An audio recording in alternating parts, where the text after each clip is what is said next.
years ago, I was a newly minted occupational therapist, and I took a job working with children diagnosed with autism. Now, I had never worked with an autistic child before, and to my knowledge, I had never even met an autistic individual. So I did what you do in those times when you have no idea what's going on, and I started to read. And as I did, I encountered many concerning themes. Children with autism are like empty fortresses. You have to break down walls to reach them. They are unfeeling. They live in emotional blindness. And there was one concerning theme that I kept encountering over and over again. And it was put forth by Dr. Ivar Lovaas, who was considered to be the preeminent authority on educating children with autism at the time, using behavioral principles. And this theory was that when you were working with a child with autism, you were starting from scratch. You had a child in the physical sense, hair, ears, nose, eyes, but not in the psychological sense. You had to build that child. And often to build that child in scaffold development, you had to strip away interfering behaviors. Now, you can imagine that I was quite concerned and wondered what I had gotten myself into. And I was also extremely curious as to what my qualifications as a new grad were for child building. So there was some trepidation when I went to my first day of work, and I was about to encounter my first client. I look across the waiting room, and there sits Corey, surprisingly looking like a whole child. Now, before I can even say hi to Corey, I'm whisked to the side of the room by his behavioral therapist and handed a behavior management plan. And in this plan is a list of all the things he's not allowed to do. Jumping, spinning, flapping his hands, silly talking. And all I can manage in that moment is why. Why can't Corey do these things? And the answer comes back at me super fast. They are autistic behaviors. They are stims. They are non-functional and they're disruptive. We actually use this token board to encourage him not to engage in them. She handed me the token board, she handed me the behavior plan, and we went into our session. Now what you need to know is this environment we entered was like a giant playground. There were inflatable cushions, there were slides, swings, we're talking fun. Corey and I started to play. And as we played, we jumped, we crashed, we spun, we laughed, and it was really apparent that I was not good at inhibiting forbidden behaviors when I was actually engaged in them myself, because I was lost in play. It also was really evident to me that every time Corey got excited, he would jump and he would flap and he would jump and he would flap and he would giggle. Every single time. And I would say, "You look so excited." And the behavioral therapist would say, "Quiet hands." And I would go, "His hands are quiet. This doesn't make any sound." Okay. So it should come as no surprise that I was relieved of the token board and the responsibility for implementing that behavior management plan before the session even ended. I left my first encounter with an autistic child with two thoughts. Two. The first one was I was really, really bad at behavior management plans. The second was a question of why. Why did Corey engage in these behaviors? They appeared functional to me. Now, as I settled into my new job, it became apparent to me that this question of why didn't just apply to Corey. It applied to all the children on my caseload. So every time a behavioral therapist would come into a session with me, I'd ask the same question. Why does the child engage in these behaviors? And the answer was always the same, because they have autism. And I would counter with, well, that's pretty circular, because they only qualify for a diagnosis of autism because they engage in these repetitive, restrictive, and stimmy behaviors. This focusing on extinguishing, on getting rid of autistic behaviors, formed the bedrock of almost all of my clients' educational programs. This was pretty uncomfortable for me because, as I said, while they looked slightly different from the norm, like Corey jumping and flapping every time he got excited, they appeared functional. And this idea that you could fix a child or these behaviors were problems harkened back to that early reading I did that viewed autism as something different and something deficient. Now, the voices of autistic adults are very clear in telling us this approach to extinguishing autistic behavior is flawed. In fact, you can't change underlying neurological differences by simply getting rid of some behaviors. You can't uncover a hidden neurotypical child by extinguishing hand flapping. So we have mounting evidence that tells us that these behaviors are the result of differences in sensory processing, differences in social communication, and neurophysiological differences. They're risk factors. And these risk factors are best understood in listening to the voices of individuals with autism. So I'm going to invite you to do just that now. Let's talk about some risk factors for dysregulation for those of us with sensory issues. They include noisy restaurants and other places, tags on clothing, and also lighting fixtures that are overly bright, and especially recessed lighting fixtures that we find commonly in ceilings. Social environments. Certain social environments can also be dysregulating. Any activity where social interaction is the primary goal, rather than the activity. Executive functioning, thinking about thinking. For example, having to keep track of too many things without a schedule or something to refer to. Just not having a plan, not having things be predictable, assumption of knowledge that I don't just automatically have, just not having control over my environment. So, and then there's just the whole cumulative cognitive rain barrel. How much energy have I utilized? How much energy have I utilized from moment to moment in my day? Whether it's sensory, or it's social, or it's task performance and task demands, or it's language processing demands, is just too much for me. A lot of the times I'm just saying this environment is overwhelming. We have research that validates these sentiments. Research that not only validates it, but extends it. Studies that show that the average resting heart rate of an individual with autism is much higher than a neurotypical peer. Studies that demonstrate elevated cortisol levels in the context of social interactions with other people. And studies that clearly show under and over responsivity to sensory information in the environment. And in this context, we begin to understand these risk factors and their impact on the experience of an individual with autism. They result in heightened reactivity, heightened states of arousal, and sometimes behaviors that can appear as explosivity. So again, we need to ask the question, why? Why does this occur? And when we ask that question, it becomes very clear that the risk factors result in an intensity of experience which cannot be contained. My internal state is not really reflected in a way that a neurotypical person might recognize as joy. But I will say a lot of it can be things like hand flapping and like the bouncing and swaying, things like that.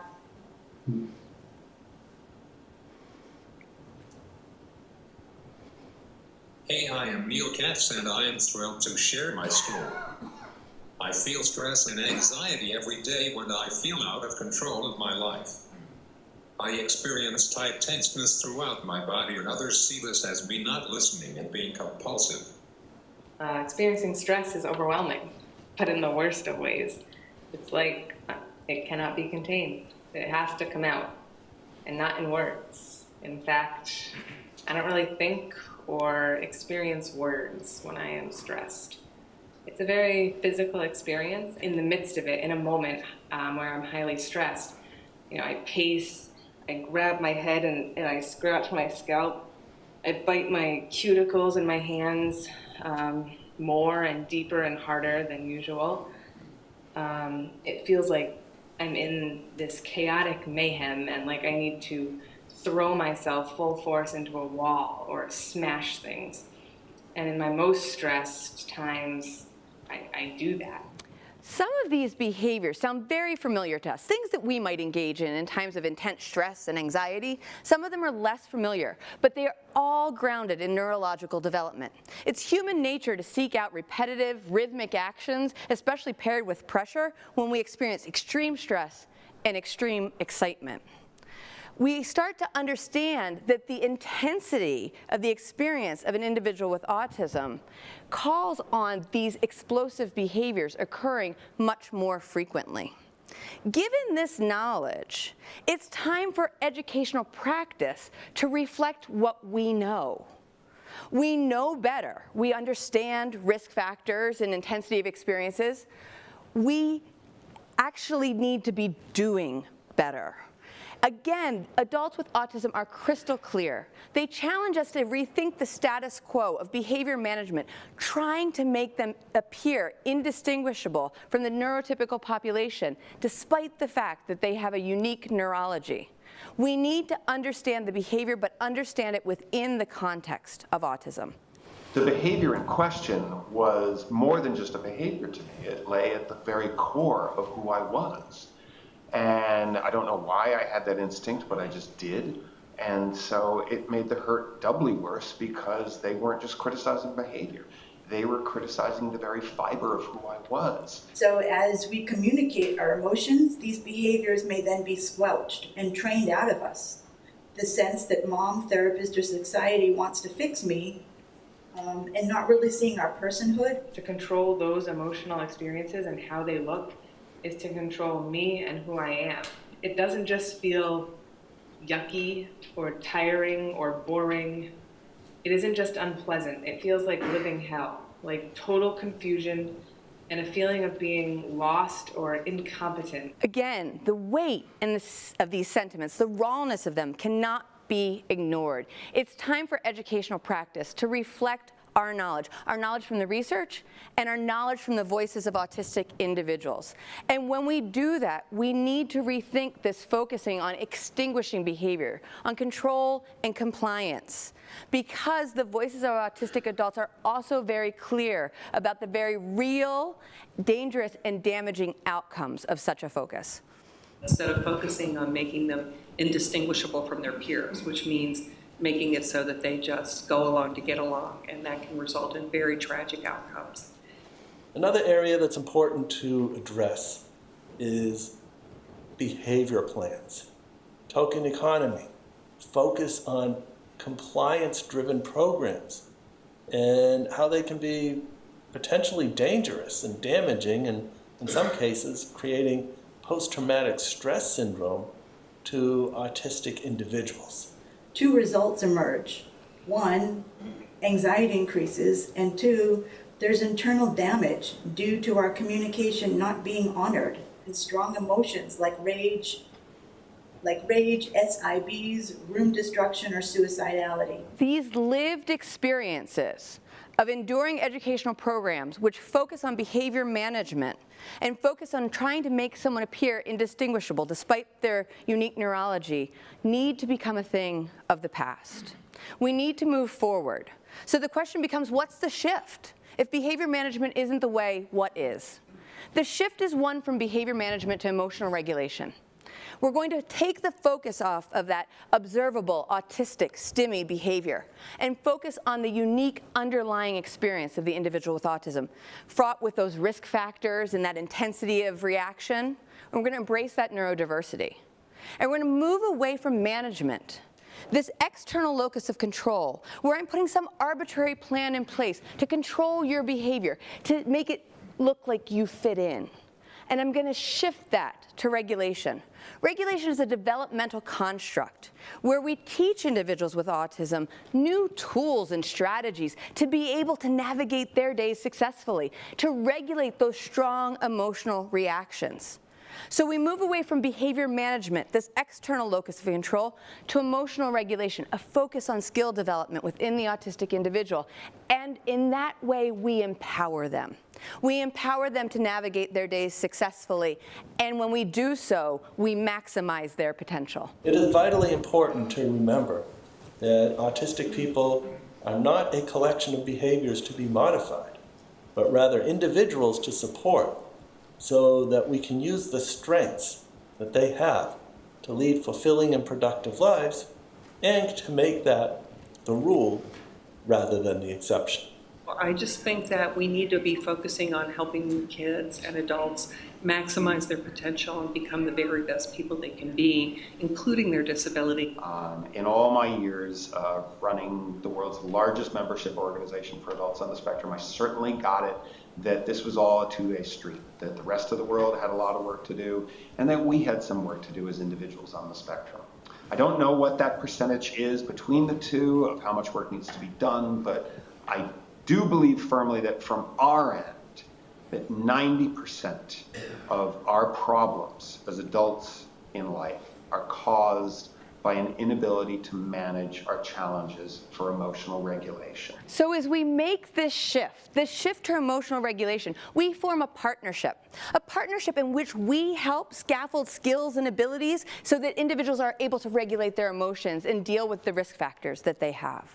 But also a partnership that recognizes that we need to make accommodations to the environment so they're not so overwhelming or activities.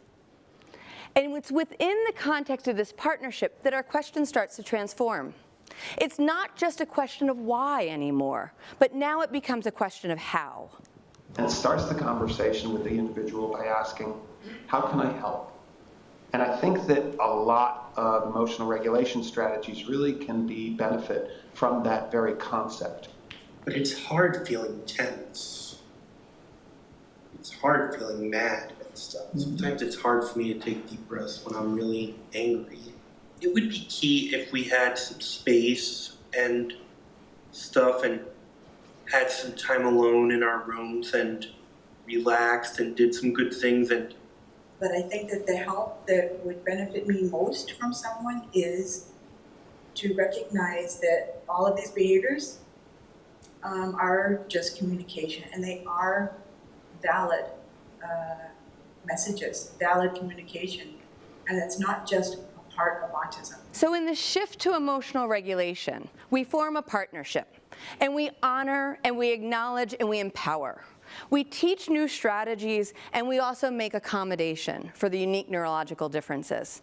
And it's a shift, a paradigm shift, which starts with that question, why? But it reflects that we have so much more knowledge now, and that we need to leave educational practice, behavior management, that is rooted in limited understanding behind. We need to move forward. And in this context, we understand that it was never about building a child or inhibiting behaviors when I was interacting with Corey, but about me helping him learn new and different ways for emotional expression and to manage those risk factors. And in that partnership, it's also about me accommodating him so the world isn't so overwhelming for him. And in the partnership, it is also critical to acknowledge that we have so much to learn from individuals with autism. For instance, Corey taught me that autism is really just a different way of being. And honestly, the best lesson was that jumping and flapping is an awesome way to let joy flow through you. Like really, try it after you're done here. Now, given that this is a partnership, and that I have been joined by 7 amazing autistic adults that I am extremely fortunate to call my dear friends, I would like to step aside and let you listen to them and learn from them one last time. Let go of control. Don't try to change us. Listen to me. Learn from us. Respect us. Support us. Empower us. Thank you very much.